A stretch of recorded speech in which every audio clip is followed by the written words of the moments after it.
Welcome to the HONA podcast with Mike and Charl. Stole my name. We're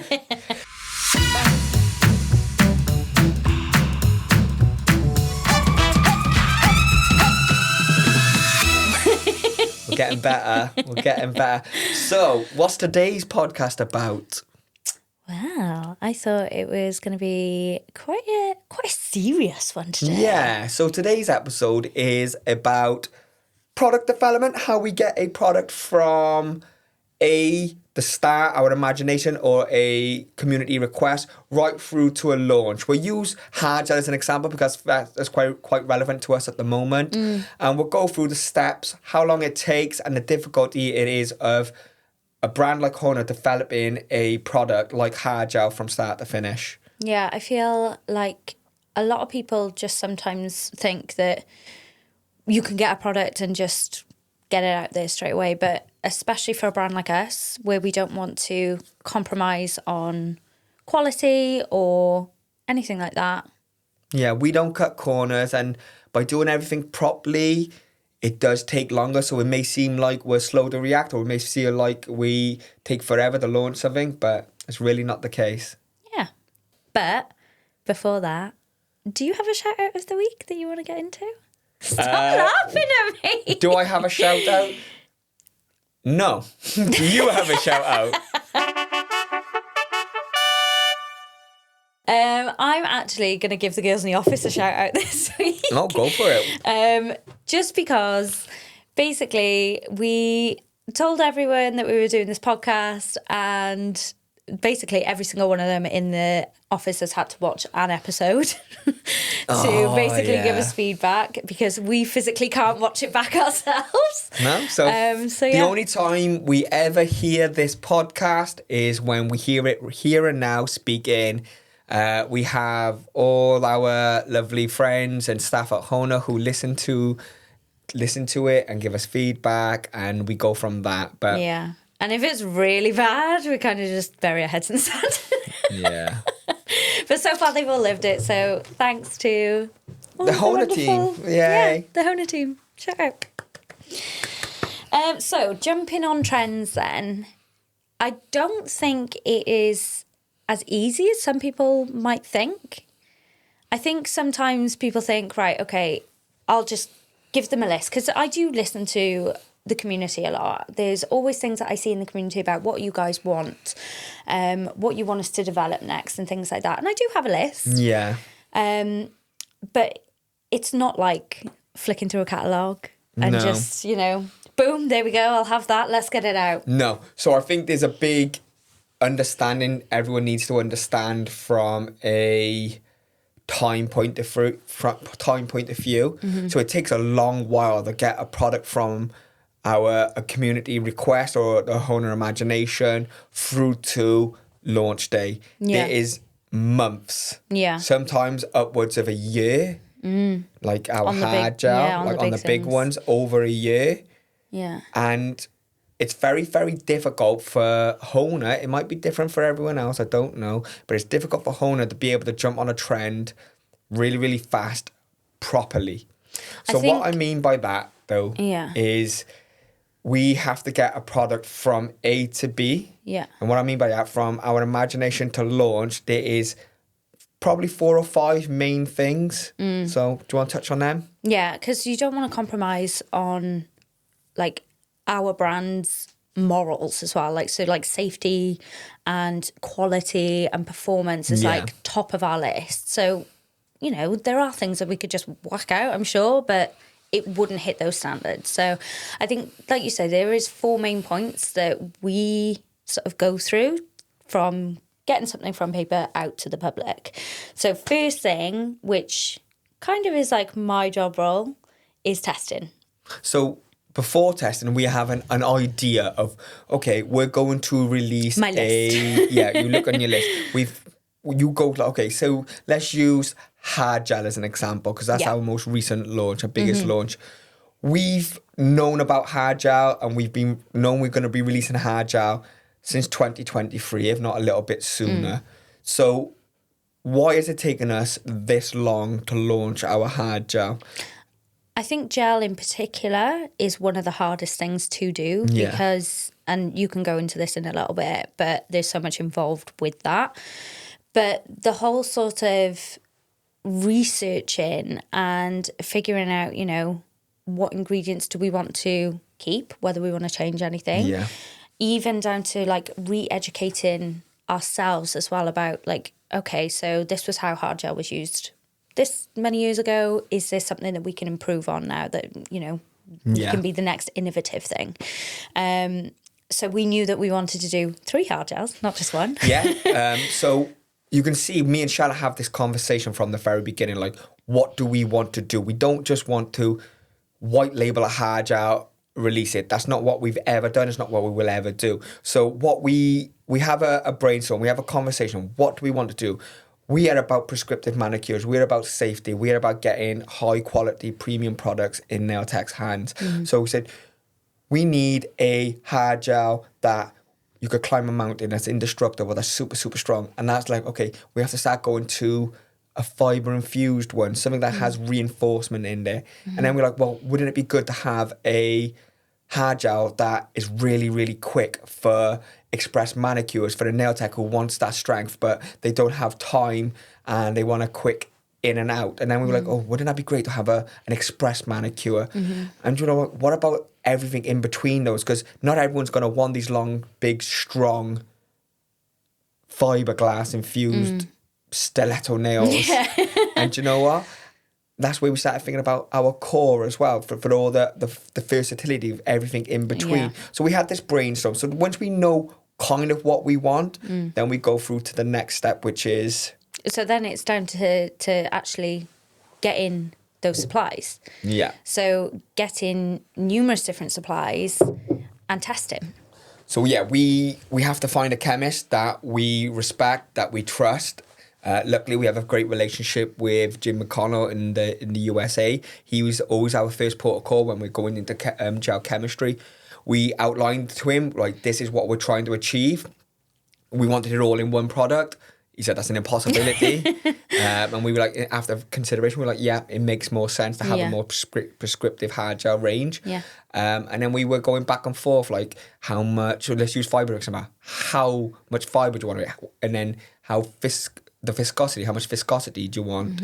And then all these conversations we have with our chemist, bearing in mind, this takes time. And this is before we have even a product in our hand. This is literally just a conversation now, which takes 2, 3, 4 weeks for us to iron out like what exactly we want, because they have to then go create this product for us from our specification.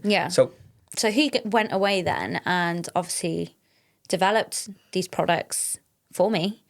I say for me specifically. Sent them over.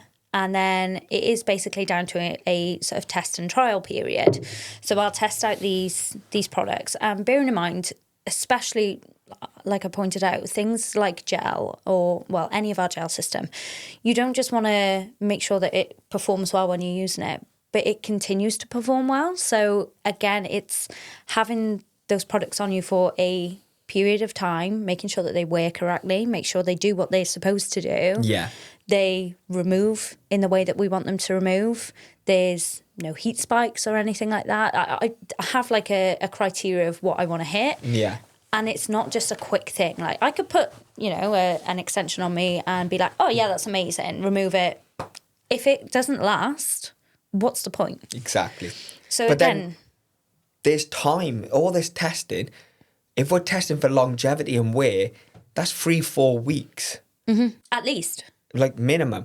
And because then you want to see how it infills as well. And very, very rarely the first time hits the criteria. So there's usually 3 or 4 variations of what we want. And so each one is 3-4 weeks of testing that variant. So we're already gone from our brainstorm, which takes 2-3 weeks, to the sample development, which takes a couple of weeks for it to get from the chemist's hands into our hands. And then there's our testing, which can take from anywhere from 1 month if it hits nails it straight away, to 2, 3, 4 months if we're going constantly back and forth. So you can see how the time starts stacking up really, really, really quick. And I think you say because we were doing 3 variations of hard gel, you have to give each variation its time. And so it's not been a quick one, this one. Definitely. So once I'm sort of happy with all of that, then I can like give the go ahead and be like, yes, I love it. Yeah. It works. So what's the next steps? So the next step after Charlotte saying she feels the product's there, and this is something which I'll hold our hands up. This is something HONA's failed at before. We've just taken your word for it and my word for it, and we were like, oh, I really like the look of it, I like the feel of it, I like the smell of it. And Charlotte's gone, I really enjoy the application of it, it works really well for us. And when we're like, boom, we're good to go. We'll do all the other steps necessary for launch. However, just because an experienced nail tech of 15 plus years likes it, doesn't mean everyone else. And this was a tough learning curve for us, that we needed to know that this product works with every single type of nail tech experience-wise, whether they work fast, whether they work slow, whether they like a high viscosity, whether they like a low viscosity, and everything in between. We had to really realise that we need to get this product in dozens, if not hundreds of different types of nail techs to get a true representation of what that product's like. Yeah. So something which we started to introduce now after we've enjoyed the formula, we get a batch of it made up, and then we start trialing it. We go into the trial phase, and this is what we've done with Pure Foundation, which worked so well. Which was what made us really realize this is the right way to do it. And we've done it with our hard gel. We get a bespoke batch made up that we can send to the industry as a whole. Like, we find as many different types of style of nail techs, and we give it to them complimentary, completely free. And we ask them to then fill in a form after they've used it for about a month, usually about a month's time. So they get to know how to apply it. They get to see if they like the application of it. And then they get to see the wear, the removal of it as well. And like I said, the wear and longevity. Yeah, they basically do what I do in the whole sort of testing. So we replicate Charlotte's trial across a wide range of nail techs. And this gives us an amazing amount of data. Yeah. And once we go into the wider trial, we then discover probably mainly like how much we need to change, if any. In cases like our Pure Foundation, there was quite a significant amount of variations and change. So we ended up going to a version 2, a version 3, and we repeat. Once we adjust the formula, we repeat the trial phase, we send more out. And Pure Foundation took 1, 2, I think it was the third one we finally went with. We refined it down,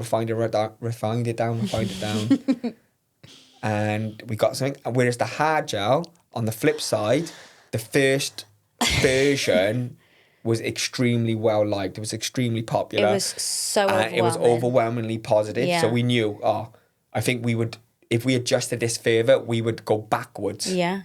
So that's just 2 products like where the trial phases were completely different. And this one, the hard gel, the latest one, which we're using as an example through this podcast, that's one where the wider consumer studies were really, really positive. But that takes a month. So we've gone from the Brainstorm, which is 2 to 3 weeks, through to the product sample development, which takes a couple of weeks, through to Charlotte testing it, which takes her a month, if not longer, if she needs to go back and forth. So let's just use a month as a general one. Then we go to our community wider trials, and that takes another month. So we're already at 4 or 5 months now. Do you know what I mean? Yeah, and can you imagine? And that's literally from start. That's just for us to get to the point where, okay, we like the content. This gel works. It meets our benchmarks, safe, quality, that it's affordable for clients as well, for customers. So it hits all these benchmarks which are important to us. And so we're at the point now where we get to the actual gel, the product inside is approved. We like it. Yeah. So the next steps are... So as long as we don't have to make any changes, obviously. Can you imagine if we had to with hard gel, 3 different hard gels? That would have taken even longer. Yeah, we'd be into 2025. But like I said, we've been doing this for over About a year now. Yeah. The reason it took us a year is that we started the project, we stopped the project, we started the project, we stopped the project. But it's taken us about a year to get to here. Yeah. And the next step is once we've approved the gel, we go through to compliance. So it's I was going to say, I'll be quiet here. it's my responsibility Yeah. to get this formula approved, get it compliant, making sure that it's stable or the stability tested and notify it on the cosmetics portals. All this takes time. The stability testing takes about 12 weeks. So we have to get the stability testing done. So luckily, like Jim McConnell, once we've approved the formula, he gets this all sorted as well. And this takes absolutely ages. And sometimes the stability testing don't go well. Yeah. And we have to do little tweaks in, but touch wood, it's always been okay for us. Yeah. And But the good thing is, whilst that's being done, we can work on other things. We can work on the packaging. So the stability testing and compliance is something which we do once we finalise the formula. We get that out, we get that going, and then in the meantime, we as a company decide how do we want it to aesthetically look, how do we want it to appear, how do we want it to look on a nail tech shelf. And that's where we have a real collaborative approach. And that's where obviously like our graphic designer comes in, and like you've got marketing background, so again it's that very much back and forth. Again, can be over a couple of weeks, couple of like redesigns here and there. You may have a vision that something's going to look amazing in your head, and then once you actually get it like on, I was going to say on paper then, but on the screen, Yeah. and it just falls a bit flat. It doesn't you you hit don't the fall mark. in, you don't, So again, it kind of takes that process of, right, okay, do we want it to match everything else that we do? Do we want it to be like a standalone product? So this is the packaging we're talking about now, the actual container. Yeah. We, as a general rule of thumb, we tend to make bespoke things for each product. So our detail paints, our builder gel polish, or in bespoke containers, which we get custom made to our specification. The same is going to be for TrueSculpt. We have got bespoke containers being made for them. They're so nice. They're going to be beautiful. And this all takes time. So you can see time is creeping up now. Yeah. But then there's the label, the actual physical label. Yeah. It has to meet certain requirements to be compliant. We can't just chuck HONA hard gel on the front and there you go. HONA hard gel pink. We can't do that. There's requirements we have to have on a label. It has to have certain information, such as where it is made, the ingredients, HONA's address, the responsible person, the person who's you can contact if there's any issues with it. All this information. Batch codes, things like codes, that. like all this barcodes, all this information has to be on there, and it has to be in a certain style and a certain size that's easy to read and stuff. So we have to make sure we go through all that, and the label has to then be approved. We get it approved by luckily we work with a nice company who helps us approve our labels. But you can see there's another thing we have to do. But then you're talking about packaging for this specific product, but then I also then think from a nail tech's point of view, okay, what else do I need to go with this product? So I'm going to use hard gel as an example now. So I wanted trial kits made. I wanted a specific brush made. I wanted loads of different things. I wanted forms made. So it was like loads of different things, as well as the original product that we also had to start sourcing and testing and producing packaging for. So it wasn't just this one thing. And it takes so much time. It really does.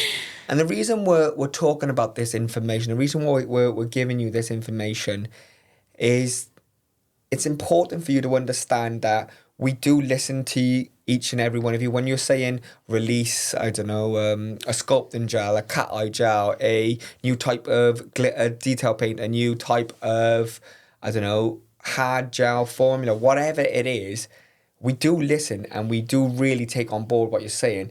It's just there is months between, okay, from the decision where we go, yes, we will take this on board and we will go with it, to going, oh, we're ready to launch.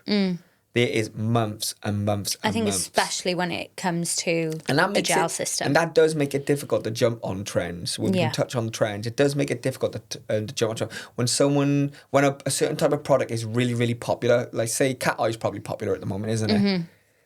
Because that's not on HONA's radar. If we would start cat eye now, the quickest we could probably do it would be 4 or 5 months. We don't know if it's going to be popular in spring next year. Yeah. We don't know if it's going to be popular in summer next year. It'll probably fade in the summer. It might get popular again in the winter. And that's the thing.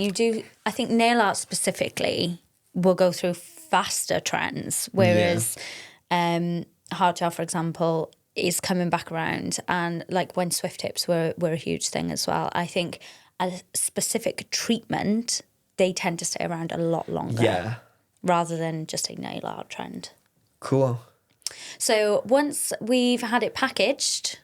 So we've, little recap, we've got it from Brainstorm to product, so sample being made for Charlotte to test. Charlotte may have gone through 1, 2, 3 variations to get the way it was. When she's happy, we then get a bigger batch made, which we send to our community to trial.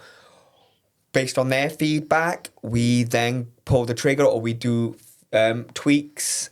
Once we're happy with the formula, I then start doing all the legal and compliance stuff in the cosmetics portal and all stuff like that, while also creating the packaging and making sure the packaging meets our standards, as well as the labeling, making sure the label's compliant. Absolutely. That's a lot. It is a lot. And this is just to get it to make. So now, after we've decided, it's like, when are we going to launch it? How are we going to launch it? So it's all the marketing then that comes into it. So then it's all on all the marketing. I feel like this is very much a group effort in terms of like our team. So obviously like the marketing team have got their job to do with the whole like website and so making sure that like it's that. Yeah. And then the social media team have their bit to do on obviously getting like product shots, and Morgan does a lot with like PR and influencers, so she will send out that to get, again, pictures and variations and things. And then I've got to do like application videos. Or the education. Then we've got to go. Yeah, that's a whole nother thing. Yeah, then guys obviously got to do manuals and things. So we've got to create manuals and online learning. So it's huge. It is a huge amount of work to do. But once it is all done, it's amazing. Yeah, so touching on the marketing side, which it's not as easy just to pop it on a website. We have to make sure that we do things correctly and that's to our standards. And what I mean by that, we want to make sure that these colours, these products are seen on a range of skin tones, that are seen on a range of different styles of nails, whether they're long, whether they're short, even down to different health nails. Well, some people have like drier nails, some have more curved, like a higher C curve, some have flatter nails. It's real difficult to make sure that we include every single part, but we try our utmost hardest to do that as part of our marketing and part of this outreach we do. We send it to make sure we get these types of content, and that's all carefully planned in advance during all this. So that is going from product imagination, product 4, right through to getting it to launch. And you can see a little insight on how long it takes to launch a product such as hard gel. It is not a case of opening up the Argus catalogue and saying, I want that. Let's go. It takes a long, long while. So hopefully this has given you a bit of an insight. I know it was a bit of a HONA in-depth one, but I feel like some people are really interested to know that though, because... And I guarantee you there's loads of little steps we've missed, but we're trying to think off the fly here. And I think when people do give me stuff that they want, and like I say, I do have my list, I don't want people to think, oh, she's forgotten about what I asked for, but certain things do take a long time. Like, admittedly, some things are a lot quicker. So, say, for example, we're not working on a gel product, we're working on something physical, like our etching tool, for example, that we don't have to work out ingredients and things for. That's a lot quicker. But some things big like this, it takes a long time, and there's a lot of effort, a lot of blood, sweat and tears, and a lot of love that goes into it. A lot of blood, sweat and tears.